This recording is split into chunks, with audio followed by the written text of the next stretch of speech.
হঠাৎ গরুর মাংস খেতে ভয় পাচ্ছেন সাধারণ মানুষ। প্রশ্ন হলো কেন?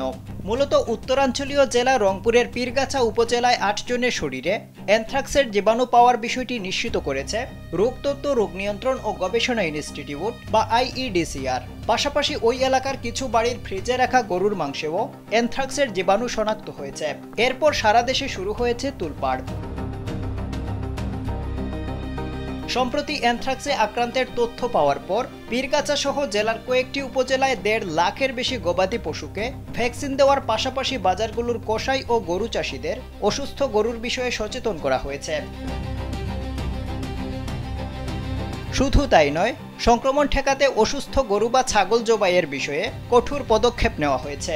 এমনকি অসুস্থ প্রাণী মারা গেলে ঝুঁকি এড়াতে মাটির গভীরে পুঁতে ফেলার পরামর্শ দেওয়া হয়েছে। অ্যানথ্রাক্স গরু, ছাগল, মহিষ এই ধরনের প্রাণীদের মধ্যে দেখা যায়। এসব পশুর মাংস স্পর্শ বা নাড়াচাড়া করার মাধ্যমেই এটি মানুষের মধ্যে ছড়ায়। মানুষের অ্যানথ্রাক্স মূলত দুই ধরনের হয়ে থাকে। এক ধরনের অ্যানথ্রাক্স হয় পরিপাকতন্ত্রে, আরেক ধরনের অ্যানথ্রাক্স শরীরের বাইরের অংশে সংক্রমণ ঘটায়।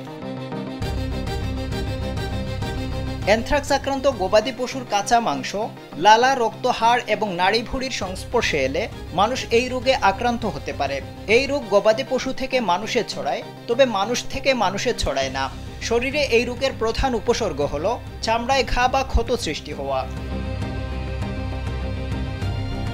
মানুষের পরিপাকতন্ত্রে অ্যানথ্রাক্সের জীবাণুর সংক্রমণ হলে সাধারণত হালকা জ্বর, মাংসপেশিতে ব্যথা, গলা ব্যথার মতো উপসর্গগুলো দেখা দিতে পারে। তবে বাংলাদেশে যে অ্যানথ্রাক্স দেখা যায় তা শরীরের বাইরের অংশে প্রভাব ফেলে। এ ধরনের অ্যানথ্রাক্সে শরীরের বিভিন্ন জায়গায় ফোড়া বা গোটা হয়ে থাকে এবং চামড়ায় ক্ষত সৃষ্টি হয়। চিকিৎসক ও জনস্বাস্থ্য বিশেষজ্ঞরা জানিয়েছেন, অ্যানথ্রাক্সের চিকিৎসা সহজলভ্য এবং এতে মৃত্যুর ঝুঁকি তেমন একটা নেই। আফজাল হুসাইন, কালবেলা।